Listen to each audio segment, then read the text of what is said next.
दोस्तों अगर आप साल 2024 में केदारनाथ धाम जाने का प्लान बना रहे हो तो आपको केदारनाथ जाने से पहले आपको ये वीडियो ज़रूर देखनी चाहिए, क्योंकि आज इस वीडियो में आपको उन सभी सवालों का जवाब देने वाला हूं जो आपके दिमाग में उठते होंगे कि भाई केदारनाथ धाम तक पहुंचे कैसे, भाई खर्चा कितना होगा, भाई सस्ते होटल मिल पाएंगे कि नहीं मिल पाएंगे। तो ये सारी बातें और भी ऐसे तरह के ढेर सारे क्वेश्चनों का जवाब आज मैं आपको इसी वीडियो में देने वाला हूँ। तो वीडियो स्टार्ट करने से पहले हमारे चैनल को जल्दी सब्सक्राइब कर लीजिए, वीडियो को लाइक कर दीजिए और चलिए वीडियो शुरू करते हैं। हाय, मेरा नाम है भानु और इसी तरह के ट्रैवल ब्लॉग्स में इस चैनल पर शेयर करता रहता हूं। तो दोस्तों आज मैं आपको बताने जा रहा हूं केदारनाथ धाम यात्रा। तो दोस्तों सबसे पहले आपने ये करना है कि आप किसी भी भारत के किसी भी शहर किसी भी कोने से हों तो सबसे पहले आपने हरिद्वार आ जाना है। हरिद्वार आ जाने के लिए 3 सुविधा है, फ्लाइट के जरिए, नंबर 2 बस के जरिए, नंबर 3 ट्रेन के जरिए। अगर आप लखपति हैं तो फ्लाइट के जरिए आइए, अगर आप हजारपति हैं तो आप बस के जरिए आइए, और अगर आप मेरी तरह कंगले हैं तो आप ट्रेन का सहारा लीजिए। तो आपने सबसे पहले ये करना है कि आप जिस भी इलाके के हो वहाँ से भाई ट्रेन देखिए हरिद्वार के लिए। हरिद्वार तक ट्रेन जाती हो तो आप उस ट्रेन में बुक कीजिए और उस ट्रेन से हरिद्वार तक पहुँचिए। अच्छा, अगर आपके शहर से भैया ट्रेन हरिद्वार को नहीं जा रही है तो आप किसी अपने शहर से कोई आसपास के शहर में चले जाएं, वहाँ से हरिद्वार को ट्रेन जा रही हो तो हरिद्वार के लिए पकड़ लें। अगर ये भी सुविधा नहीं हो पा रही हो तो भाई आप डायरेक्ट दिल्ली आ जाइए, दिल्ली से डायरेक्ट ट्रेन आपको हरिद्वार तक मिल जाती है। ठीक है, ये आपका यात्रा का पहला पड़ाव हरिद्वार में जाके पूरा हो चुका है। अब हरिद्वार आ जाने के बाद आपने सबसे पहले ये करना है कि अपने यात्रा का प्लान इस प्रकार बनाइए कि आप हरिद्वार में सुबह जल्दी पहुँचें, या तो सुबह जल्दी पहुँचें या फिर रात में आ जाएं।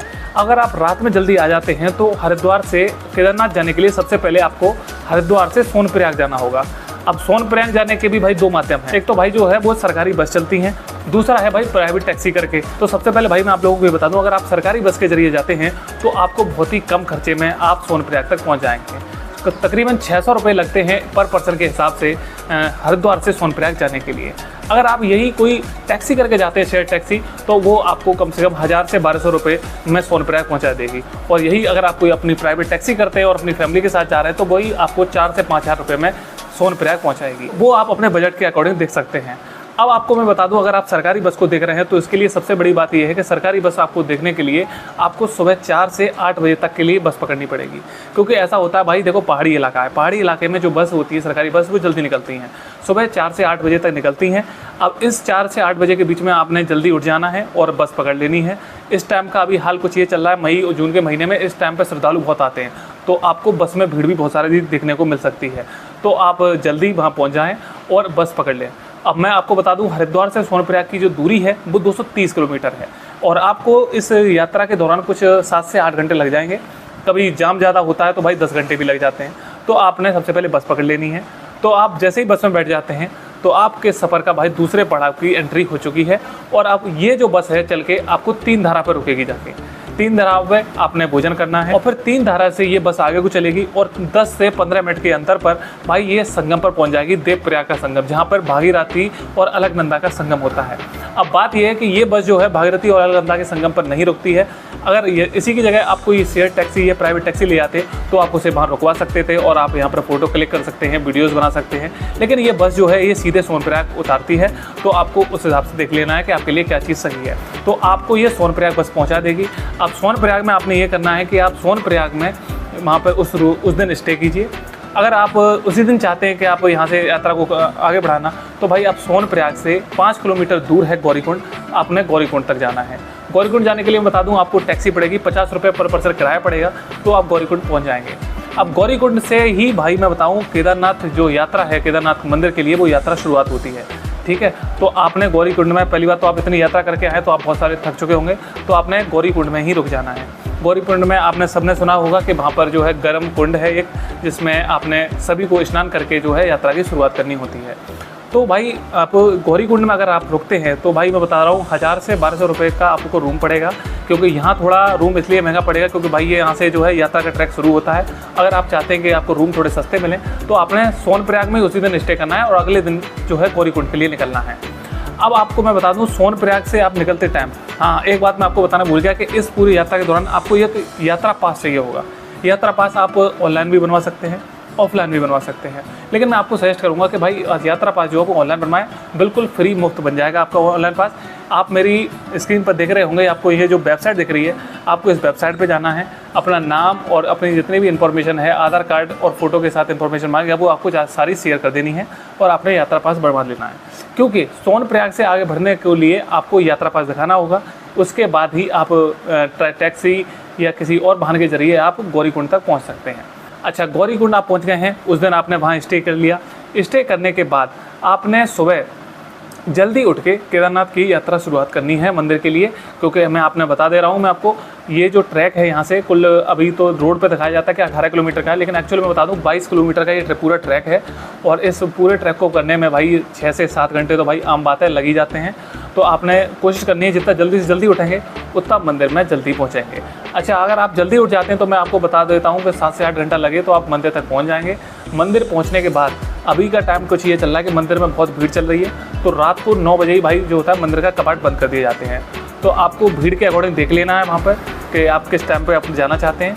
वहाँ पहुँचने के बाद आपने करना क्या है, वहाँ आप ठहर सकते हैं, क्योंकि आप यात्रा करके आए तो वहाँ भी अपना रुक सकते हैं। और दोस्तों मैं एक और बात बताना चाहूँगा कि जो लोग गौरीकुंड से जो अपनी यात्रा ट्रैकिंग शुरू कर रहे हैं और केदारनाथ मंदिर तक पहुँच रहे हैं, तो भाई अगर आप हमारी तरह यंग हो तो आप यात्रा कर सकते हो। लेकिन अगर कोई आपके साथ कोई बुजुर्ग जा रहा है, कोई बड़े लोग जा रहे हैं, तो वो उन्हें यात्रा करने में तकलीफ होती है। तो यहाँ से भाई 3 साधन हैं जिसके ज़रिए आप जो है यात्रा अपनी पूरी कर सकते हो मंदिर तक जाने की। नंबर 1 है पालकी के जरिए, नंबर 2 है भाई जो खच्चर वगैरह चलते हैं उनके जरिए, और नंबर 3 पैदल यात्रा। तो पैदल यात्रा तो आप जानते ही फ्री होगी। और अगर आप खच्चर के जरिए जाते हैं तो खच्चर भाई मैं आपको बता दे रहा हूँ कि कुछ 1700 से 1800 रुपये ले लेता है आपको ऊपर मंदिर तक पहुँचाने के लिए। वहीं बात की जाए अगर आप पालकी में ले जाना चाहते हैं किसी को, तो पालकी का खर्चा आपको 5 से 6000 रुपये तक पड़ जाएगा। 22 किलोमीटर की यात्रा करके आ रहे हैं तो आप वहाँ पर थोड़ी देर आराम करना चाहेंगे तो आप आराम करने की मैं आपको सुविधा बनाता हूँ। आराम करने के लिए 2 सुविधाएँ हैं। एक तो आप जो कैंप वगैरह वहाँ लगे हुए हैं, कैंप में आप आराम कर सकते हैं। कैंप में जो मैं बता दूँ GBM के मतलब ये सरकारी कैंप हैं, सरकारी कैंप्स में इनमें आपको 600 रुपये पर पर्सन के हिसाब से लगभग आपको स्टे करने के लिए मिल जाएगा। या फिर आप खुद का कोई टेंट ले जाना चाहते हैं तो आप टेंट भी ले जा सकते हैं। और टेंट का कुछ ये है कि भाई मैं बताऊँ 2 से 3000 रुपये तक में आप अपना टेंट खरीद सकते हैं और सारे सामान के साथ टेंट बना कर भी रह सकते हैं और कोई भी खर्चा नहीं आएगा, बिल्कुल मुफ्त आप वहाँ पर रह सकते हैं। और जब आप केदारनाथ मंदिर में ऊपर पहुंच जाएंगे तो आपको हो सकता है आपके साथ जो लोग हैं और खुद आपको भी सांस लेने में दिक्कत हो सकती है, क्योंकि भाई पहाड़ी इलाका है और जिस तरह हम ऊंचाई पे बढ़ते जाते हैं हमारी जो है भाई साहब सांस लेने में हमें दिक्कत होती जाती है। तो आपको वहाँ पे जो कई सारे मेडिकल कैंप्स मिल जाएंगे जिनमें आप अपने दवाई वगैरह जो भी है मेडिसिन वगैरह ले सकते हैं, खरीद सकते हैं और अब आराम से आप वहाँ रुक सकते हैं। अगर बात करूँ मैं वहाँ से लौटने की, तो जितना जाने में समय लगा था उससे कम समय में ही आप नीचे उतर आते हो, क्योंकि चढ़ाई में चढ़ने में ज़्यादा दिक्कत होती है। लौटोगे तो आप भाई वही नॉर्मली 3 से 4 घंटे में नीचे तक आ सकते हो। और फिर दोबारा वही आपको गौरीकुंड से सोनप्रयाग के लिए 50 रुपये टैक्सी लेनी है और सोनप्रयाग से आपने बस पकड़नी है हरिद्वार के लिए, जो कि आपको हरिद्वार पहुँचाएगी। वही 600 से 700 रुपये किराया होगा और हरिद्वार से फिर आप अपने जहाँ भी जिस जगह के हो आप वहाँ से के लिए ट्रेन देख सकते हो या फिर किसी और साधन के जरिए जाना चाहते हो तो वो चीज़ देख सकते हो। अब इस पूरी यात्रा के दौरान मैं आपको एक बजट का एक अनुमान बता दे रहा हूँ कि कितना बजट भाई लग जाएगा। तो सबसे पहले तो आप बस से जो हरिद्वार तक आएँ, आप ये आपके अकॉर्डिंग करता है कि आप कहाँ से हो, कितने पास से हो, तो आप उसके हिसाब से अपना अनुमान लगा लीजिएगा। मैं ये जो अभी बजट बता रहा हूँ ये हरिद्वार से आपको बजट बता रहा हूँ। तो हरिद्वार से अगर आप बस लेते हैं सरकारी वाली तो आपको 600 रुपये पर पर्सन के हिसाब से पड़ेगी। तो 600 रुपये आना, 600 रुपये जाना, 1200 रुपये ये हो गए। वहीं बात करें ब्रेकफास्ट प्लस लंच की तो 200 रुपये का भाई ब्रेकफास्ट हो गया। सोनप्रयाग में अगर आप रुकते हो और वहाँ का डिनर देखा जाए तो आप 300 रुपये में 300 से 400 रुपये में आपको कोई कमरा लेके अकेले रुक सकते हो। मैं सिंगल पर्सन की बात कर रहा हूँ यहाँ 300 रुपये में और प्लस 150 रुपये का आपका खाना। वहीं बात की जाए सोनप्रयाग से गौरीकुंड जाने के लिए 50 रुपये टैक्सी के, और इसके अलावा आपका जो एक्स्ट्रा खर्चा है वो 300 रुपये को चलो ले लेते हैं। बेस कैंप का जो स्टे है वो भाई 600 रुपये समथिंग मान लेते हैं। वहीं बात की जाए जो खाना वगैरह का 200 रुपये वहाँ भी ऊपर मान लेते हैं। वहीं बात की जाए प्रसाद भी आप खरीद के जाओगे तो प्रसाद नॉर्मली 100 से 200 रुपये मिल जाता है, तो वो भी चलो काउंट कर लेते हैं। वहीं बात करें गौरीकुंड टू सोनप्रयाग टैक्सी 50 रुपये अभी लौटने का आपको बता रहा हूँ। फिर सोनप्रयाग से आप आओगे हरिद्वार के लिए, तो सोनप्रयाग से आपने बस की और बस से आप हरिद्वार पहुँचे तो उसका भाई 600 रुपये रख लीजिए। तो भाई इस सब को जोड़ जाड़ के ये आपको जो स्क्रीन पर दिख रहा है ये कुछ बजट है जो आप पूरे केदारनाथ यात्रा के दौरान आपका रह सकता है। और अगर आपको बताऊं मैं इससे भी अगर आप सस्ते में यात्रा करना चाहते हैं तो आप थोड़ा 1 महीना रुक लीजिए, 1 या 2 महीना, क्योंकि देखो अभी का टाइम ये है कि मई जून का महीना जब स्टार्टिंग होती है तो स्टार्टिंग टाइम में सब लोग बुकिंग पहले से कर लेते हैं। बुकिंग पहले से कर लेते हैं तो भाई भीड़ बहुत आती है। अभी भीड़ जब बहुत आती है तो हर चीज़ों के खर्चे भी बहुत बढ़ जाते हैं। तो आपको ये जुलाई अगस्त के बाद आपको ये जो है भीड़ कम हो जाएगी। 20 नवंबर तक जो है केदारनाथ धाम खुला रहना है, तो आपको उसी हिसाब से अपना यात्रा प्लान भी कर सकते हैं अगर आप इससे भी सस्ता चाहते हैं। तो दोस्तों ये थी हमारी वीडियो, और अगर आपको इस वीडियो से कुछ जानकारी मिली हो तो प्लीज़ हमारे चैनल को सब्सक्राइब कीजिए और हमारे चैनल को फॉलो कीजिए इसी तरह की जानकारी जानने के लिए। चलिए मिलते हैं आपसे किसी नेक्स्ट वीडियो में।